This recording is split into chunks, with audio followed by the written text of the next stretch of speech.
Live in relationship. आज की video का विषय यही लिव इन रिलेशनशिप है।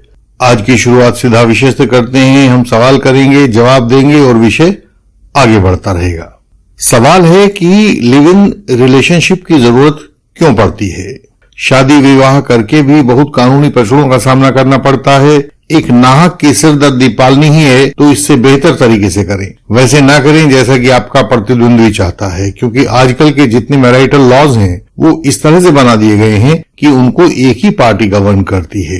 तो इसलिए क्यों ना हम एक ऐसा नया तरीका खोजें जिसमें आपसी सहमति प्रमुख हो। इस तरह किसी की चाकरी आपको ना करनी पड़े। यही लिव इन रिलेशनशिप की फिलॉसफी है और यही उसका दर्शन शास्त्र है। मैं किसके साथ रहूं, कैसे रहूं, कब तक रहूं, यह सब बात मुझे तय करनी चाहिए। मेरी ओर से कानून के मठाधीशों को मैं नियम रचने का अधिकार ना दूं। यही इस लिव इन रिलेशनशिप की मूलभूत चाह है। अगला सवाल है, भारतीय कानून में इस रिलेशनशिप को सबसे पहले पहचान कब मिली थी। तो सबसे पहले डोमेस्टिक वायलेंस एक्ट 2005 में पार्लियामेंट ने इस प्रकार के संबंधों को एक कानूनी पहचान दी थी और इसे ए relationship in the nature of marriage यानी कि विवाह जैसी प्रकृति वाला संबंध कहा था। डीवी एक्ट एक लेजिस्लेटिव चमत्कार था। इसमें अनेक लेजिस्लेटिव एक्सपेरिमेंट्स किए गए थे, उन पर फिर कभी बात करेंगे। मैं इससे इतना प्रभावित था कि मैंने इस विषय पर दिल्ली यूनिवर्सिटी से पीएचडी भी की थी। तो डीवी एक्ट ने लिव इन रिलेशनशिप को कानूनी पहचान दी। धीरे धीरे कोर्ट्स ने भी इसको मानना शुरू कर दिया। सुप्रीम कोर्ट ने कहा कि हम सहित सभी समाजों में बदलते सामाजिक परिवेश में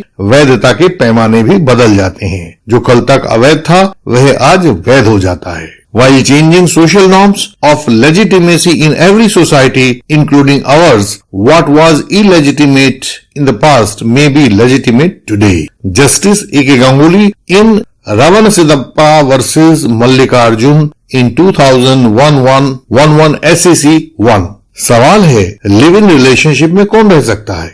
live in relationship is a relationship in the nature of marriage. यह वैवाहिक प्रकृति वाला संबंध है। किसी संबंध को लिव इन रिलेशनशिप कहा जा सकता है या नहीं, यह इस बात पर निर्भर करता है कि उसके तहत वे लोग क्या करते हैं। यदि वे एक साथ रहते हैं, एक दूसरे का ध्यान रखते हैं, बातें और भावनाएं शेयर करते हैं, सुख दुख बांटते हैं, तो वे लिव इन रिलेशनशिप में हैं। देखा जाए तो यह शुरुआती रस्मों और फेरों आदि के बगैर बना हुआ विवाह जैसा ही संबंध है। जैसे एक पुरानी फिल्म का नाम था बिन फेरे हम तेरे, वैसा ही यह लिव इन रिलेशनशिप संबंध होता है। तो जो भी बिन फेरे हम तेरे वाली सीमा तक जा सकता है वही लिव इन रिलेशनशिप है, वही उसमें रह सकता है। रहने वाले कोई भी हो, कोई फर्क नहीं पड़ता। हाँ, सुप्रीम कोर्ट ने कुछ साल पहले मदन मोहन सिंह वर्सेस रजनीकांत 2010 के एक जजमेंट में यह कहा था कि यह संबंध walk in and walk out जैसा रिलेशनशिप नहीं है। उन्होंने इसमें एक परमानेंसी की बात की थी, लेकिन जैसा कि आजकल के युवा कर रहे हैं तो संभवतः जल्दी he live in relationship per month या पर वीक वाला भी आने वाला है। यह बदलाव का दौर है और बदलाव जारी है।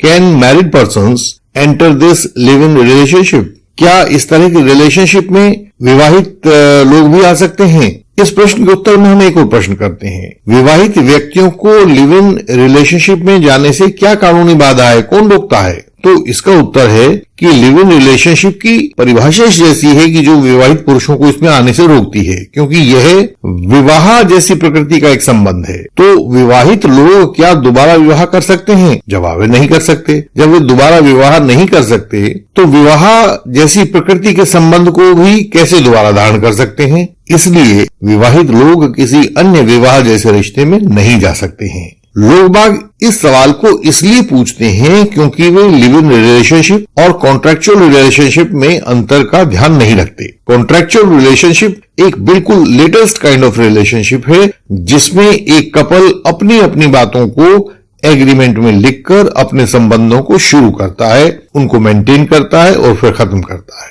2018 सितंबर महीने में सुप्रीम कोर्ट ने एक फैसला दिया था नवतेज सिंह जौहर बनाम यूनियन ऑफ इंडिया। उसमें किन्हीं भी दो कंसेंटिंग पर्सन्स का कोहेबिटेशन मान्य किया गया था, उनका साथ रहना मान लिया गया था। उसमें आप किसी भी प्रकार के सेक्सुअल रिलेशंस अपने बीच बना सकते हैं। संभावना यही है कि अब आगे लिव इन रिलेशनशिप की जो परिभाषा आज समाज में मान्य है वह भी जल्दी ही परिवर्तित होगी और किसी नए क्षितिज की ओर आगे बढ़ेगी। सवाल है, क्या सेम सेक्स रिलेशनशिप कानून में मान्य है? हमने अभी बात की थी नवतेज सिंह जौहर वर्सेस यूनियन ऑफ इंडिया की। यह 2018 का एक फैसला था सुप्रीम कोर्ट का। सुप्रीम कोर्ट ने इसमें सभी तरह की सेक्सुअल रिलेशनशिप्स को मान्यता दी थी। इसमें दो सहमत अडल्ट्स के बीच में कुछ भी किया जा सकता है, कोई भी किसी भी प्रकार की सेक्सुअल एक्टिविटीज की जा सकती हैं, उनको मान्यता है। बस सिर्फ आवश्यकता है आपसी सहमति की। अब जो पुराने कानून थे सेक्शन 377 आईपीसी जैसे, जिसमें sexual relation against the order of nature जैसी बात की गई थी, वे कानून अब सब बेकार हो चुके हैं और कानूनी रूप से उनका कोई अर्थ नहीं बाकी बचता है। तो हमारा अगला सवाल है, यदि कोई लिव इन रिलेशनशिप में रहना चाहता है तो क्या कोई कानून ऐसा भी है जो उसका विरोध करता हो?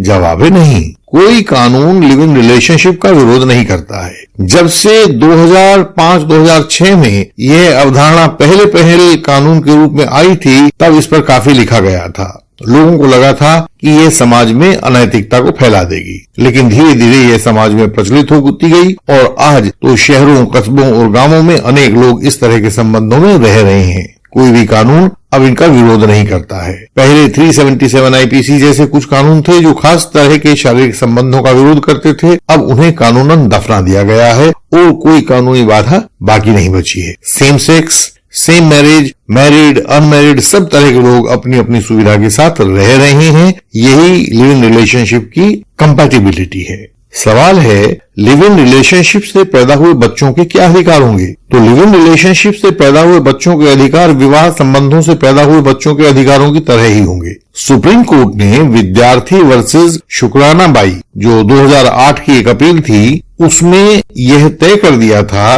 कि लिव इन रिलेशनशिप में पैदा हुए बालकों के इनहेरिटेंस राइट, जो उनके वंशानुगत अधिकार होते हैं, वे उन्हीं बच्चों की तरह होंगे जो सामान्य वैवाहिक संबंधों के अंतर्गत पैदा हुए हैं। लिव इन रिलेशनशिप से पैदा हुए बच्चों को भी तमाम वही अधिकार मेंटेनेंस के भी होंगे और सक्सेशन के भी होंगे। वह आपके वंश का उत्तराधिकारी या वंश का एक सदस्य बन जाएगा और जो वंशों के सदस्यों को दूसरे अधिकार प्राप्त होते हैं उसे भी अधिकार प्राप्त होंगे। यदि आप भी किसी कानूनी मुश्किल से घिरे हुए हैं तो हमें बताएं, हम आपकी सहायता करेंगे और आपको सही दिशा में गाइड करेंगे। हमारे पास पूरे भारत से सहायता के लिए केसेस आते हैं, कॉल्स आती हैं और हम पूरी मेहनत से दिन रात एक करके सहायता उन लोगों तक पहुंचाते हैं जिन्हें इसकी वास्तविक आवश्यकता होती है। हमसे संपर्क की जानकारी नीचे डिस्क्रिप्शन में भी दी गई है और सामने स्क्रीन पर भी आपको चलती दिखाई देगी। हमारी वेबसाइट है, सामने उसका एड्रेस लिखा हुआ है। आप इस वेबसाइट पर जाकर पढ़ें।